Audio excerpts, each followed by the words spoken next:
Coordinate geometry for class 9।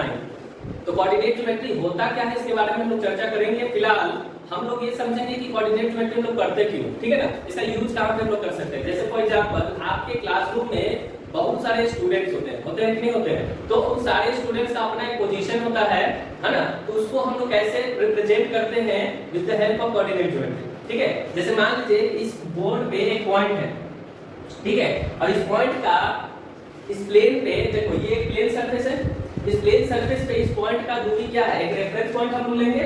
उस reference point को कहा जाता है, उस रेफरेंस पॉइंट को हम लोग क्या बोलते हैं, ओरिजिन बोलते हैं। क्या बोलते हैं, ओरिजिन। तो किसी भी पॉइंट का एक पर्टिकुलर डिस्टेंस हमको निकालना होगा तो एक रेफरेंस पॉइंट लेना होगा। उस रेफरेंस पॉइंट को हम लोग क्या बोलेंगे, ओरिजिन के नाम से जानते हैं, ठीक है ना। तो आज की वीडियो में हम लोग कोऑर्डिनेट ज्योमेट्री पूरे इंट्रोडक्शन के साथ उसको अच्छे से डील करने वाले हैं। तो बने रहिए इस वीडियो से और ज्यादा से ज्यादा इस वीडियो को शेयर कीजिए। अगर आपको मैथ्स में अच्छे मार्क्स लाना है तो इस चैनल से बने रहिए। सारा कांसेप्ट क्लास 9th को 10th को सभी का क्लियर होगा, ठीक है। तो आप देखिए इस पॉइंट का हमको लोकेशन बताना है इस प्लेन में, तो आप क्या कीजिएगा कि एक ओरिजिन पॉइंट लीजिएगा, ठीक है, एक रेफरेंस पॉइंट लीजिएगा इस प्लेन में। तो एक एक्सिस हमारा ये हो गया, ये एक्सिस कहलाता है, आप इसको एक्स एक्सिस से रिप्रेजेंट करो या वाई एक्सिस से रिप्रेजेंट करो। जब स्पेस में चले जाते हैं 3D का बात करते हैं तो वहां पे आप देखोगे x y और z 3D मतलब 3 डायमेंशनल हो जाता है। यहाँ पे हमारा क्या है, 2 डायमेंशनल है, ठीक है। तो हम रिप्रेजेंट करते हैं 2 डायमेंशनल। देखो इस तरह हम लोग एक्सिस को रिप्रेजेंट कर दिए, ये OX हो गया, ये OY हो गया। मतलब ये हमारा क्या हो गया, एक्स एक्सिस बोलते हैं और इसको हम लोग वाई एक्सिस बोलते हैं। ये जो प्लेन है इस प्लेन को कहा जाता है कार्टेशियन प्लेन। क्या बोलते हैं, कार्टेशियन प्लेन। ये जो इंटरसेक्शन हो रहा है दोनों एक्सिस का जो इंटरसेक्शन हो रहा है इसी को हम लोग ओरिजिन बोलते हैं। और इसका जो कोऑर्डिनेट होता है वो होता है 0 0। तो ये कोऑर्डिनेट हम क्या बोल रहे हैं, ठीक है, इसको समझेंगे। जैसे देखो किसी भी पॉइंट को ध्यान से सुनना चाहिए, किसी भी पॉइंट को जब हम लोग रिप्रेजेंट करते हैं उसका लोकेशन, तो उसको हम लोग ऑर्डर पेयर से रिप्रेजेंट करते हैं। ऑर्डर पेयर का मतलब कि उसका दूरी एक्स एक्सिस और वाई एक्सिस से हम लोग बताते हैं। जैसे इस पॉइंट P का लोकेशन क्या है, इस पॉइंट P का लोकेशन एक्स एक्सिस से x दूरी पे है और y एक्सिस से देख लो y दूरी पे, मतलब इस पॉइंट से इस पॉइंट तक का जो दूरी है y है, इस पॉइंट से लेकर इस पॉइंट तक का जो डिस्टेंस है वो x है। तो इस पॉइंट का कोऑर्डिनेट क्या हो गया, x, y। इसी कोऑर्डिनेट को ही हम लोग क्या बोलते हैं, ऑर्डर्ड पेयर। क्या बोलते हैं, ऑर्डर्ड पेयर। क्या बोलते हैं, क्या बोलते हैं, ऑर्डर्ड पेयर, ठीक है ना। तो ऑर्डर्ड पेयर आई थिंक समझ में आ गया होगा। जैसे मान लीजिए एक पॉइंट है Q, इसका ऑर्डर पेयर आपको दिया हुआ a, b। इसका मतलब कि वो x एक्सिस पे a डिस्टेंस पे है और y एक्सिस से b डिस्टेंस पे है ना। तो हमेशा याद रखना a रिप्रेजेंट कर रहा है x एक्सिस को और यहाँ पे b रिप्रेजेंट कर रहा है y एक्सिस को, ठीक है ना। ये समझ में आ गया ऑर्डर पेयर। यहाँ पे देखो a, b कभी इक्वल नहीं होगा b, a, क्योंकि इस ऑर्डर पेयर में आप देख सकते हो A जो है x एक्सिस को रिप्रेजेंट कर रहा है और इस ऑर्डर पेयर में आप देखो कि B जो है x एक्सिस को रिप्रेजेंट होता है। तो ये दोनों आपस में कभी इक्वल नहीं होगा, है ना। जैसे आप एग्जांपल दे सकते हो, जैसे 2, 3 एक ऑर्डर पेयर है, ये कभी इक्वल नहीं होगा 3, 2 के, क्योंकि ये अलग लोकेशन पे चला जाएगा, ये अलग लोकेशन पे है, ठीक है। तो ये बात को ध्यान रखना कि कोऑर्डिनेट ज्योमेट्री में ऑर्डर पेयर, कोऑर्डिनेट पॉइंट्स, है ना, कार्टेशियन प्लेन और कोऑर्डिनेट सिस्टम, ये सब बात टर्म आपको मालूम होना चाहिए। फिर इसके बाद आप देखोगे ध्यान से यहाँ पे बोर्ड पे हम एक कार्टेशियन प्लेन को बनाते हैं और कार्टेशियन प्लेन जो बनता है उसमें टोटल 4 क्वाड्रेंट होते हैं। कितने क्वाड्रेंट होते हैं, 4 क्वाड्रेंट। ये हमारा y डैश है, ये हमारा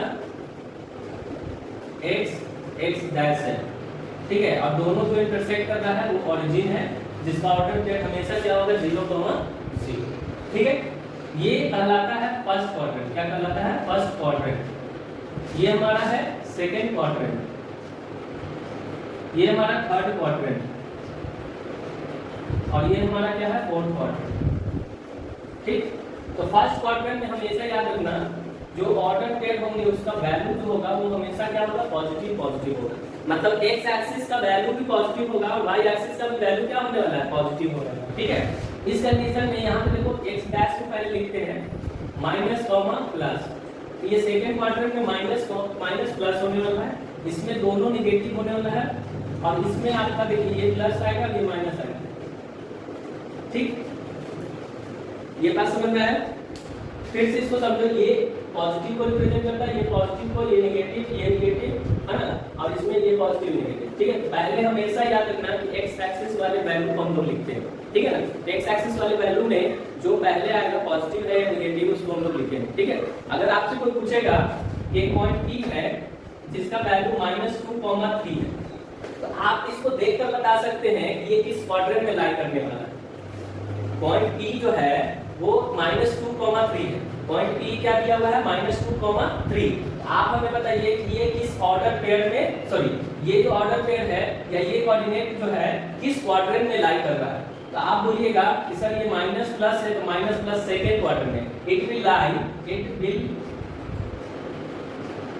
इन सेकेंड क्वाड्रेंट। ठीक है ना, तो ये सेकेंड क्वाड्रेंट में लाई करेगा। ठीक है, इसी तरह बहुत सारा पॉइंट दिया रहेगा आपको, और आपको दर्शाना होगा या बताना होगा कि किस क्वाड्रेंट में है, या उस क्वाड्रेंट में है तो उसका वैल्यू क्या होने वाला है।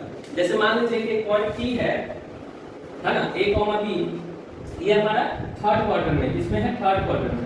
तो आप बताइए कि इसका ऑर्डर पेयर क्या होगा, -A, -B होगा, मतलब इतना दूरी पे है, तो आप बताइए कि इसका वैल्यू क्या होगा। ठीक है, इस तरह हम लोग चेक कर सकते हैं। नेक्स्ट आप देखो, इसमें ऐसा क्वेश्चन पूछ सकता है कि if x, y is equal to 2, 3 then find x and y।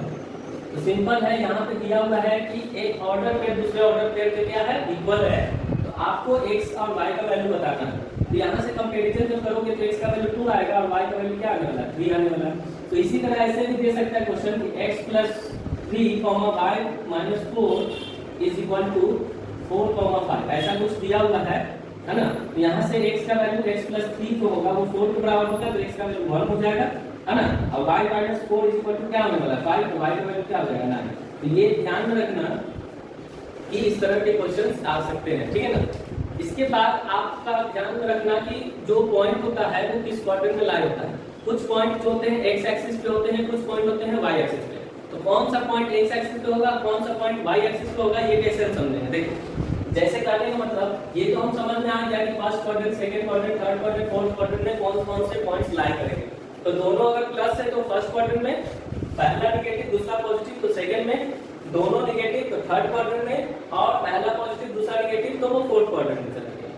अब आप हमें बताइए कि आपको अगर एक पॉइंट दे दिया गया P जिसका ऑर्डर पेयर 0,3, इसका मतलब हुआ कि x एक्सिस की तरफ गया ही नहीं, वो कहां गया, y एक्सिस पे 1, 2, 3, अब 3 पे जाके एक पॉइंट। तो ये जो पॉइंट है कहां लाई करेगा, y एक्सिस पे। कहां लाई करेगा, y एक्सिस पे। तो ये बात को ध्यान में रखना कि y एक्सिस पे वही पॉइंट होगा जिसका जनरल फॉर्म 0,y होगा। क्या होगा, 0,y, मतलब उस कंडीशन में पॉइंट y एक्सिस पे होगा जिस कंडीशन में x का कोऑर्डिनेट 0 होगा। x का कोऑर्डिनेट 0 होगा, इसका मतलब वो पॉइंट कहां लाई कर रहा होगा, y एक्सिस पे। अगर जनरल फॉर्म x एक्सिस का देखना चाहते हो तो r का कोऑर्डिनेट दिया होगा x, 0, तो ये पॉइंट कहां लाई करेगा, x एक्सिस पे। कहां लाई करेगा, x एक्सिस पे। तो कौन सा पॉइंट y एक्सिस पे होगा और कौन सा पॉइंट x एक्सिस पे होगा, ये बात आप समझ गए हो। अगर दिया हुआ है y = 3, इसका मतलब ये पॉइंट y एक्सिस पे होने वाला है। अगर दिया हुआ है x = 10, तो ये पॉइंट कहां होने वाला है, ये पॉइंट आपका x एक्सिस पे लाई करेगा। ठीक है, इस तरह जनरल इंट्रोडक्शन था कोऑर्डिनेट ज्योमेट्री में। और भी कुछ पॉइंट्स अगर आपको समझ में नहीं आया होगा तो आप जरूर कमेंट में बता सकते हैं हमें कि कौन सा बात आपको समझ में नहीं आया, फिर से इस पे वीडियो बन सकता है। तब तक के लिए धन्यवाद, खुश रहिए, मुस्कुराते रहिए और मन लगा के पढ़ते रहिए। Thank you.